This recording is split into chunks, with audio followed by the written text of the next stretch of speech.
ఎక్కడికి వెళ్ళావురా? మోడీతో మీటింగ్ ఉంటే వెళ్ళానమ్మా. రేయ్, మరి లేకపోతే ఏంటమ్మా? అందమైన కుర్రాడి సమయంలో ఎక్కడికి వెళ్తాడు? ఆడుకోవడానికేగా. రోజు ఆడాల్సిందేనా?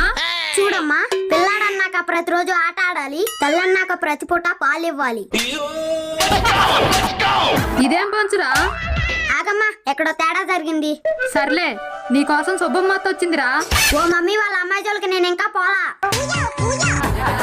కొంచెం ఆగుతావా? సరే చెప్పు. ఆమెగారు గారెలు చేసిందంట, వెళ్ళి తెచ్చుకో. వామ్మో, నాకొద్దు తల్లు. ఏమైందిరా? ఆమె ఎక్కడెక్కడ గసంతా గీకి గ్యారెలేస్తుంది. ఆ గ్యారెలు నేను తినలేను తల్లు. గసంతా గీకేదేంద్రా? ఆమె ఎక్కడెక్కడో గిరి ఆ చేత్తోనే గ్యారెలేస్తుంది. ఆ గ్యారెలు తిని మళ్ళీ నేను గీరుకోలేనమ్మా. ఆమె శుభ్రంగానే ఉంటది కదరా. నీకేం తెలుసు? ఆమె గీరినప్పుడల్లా గిద్దరు గసి రావాల్సిందే.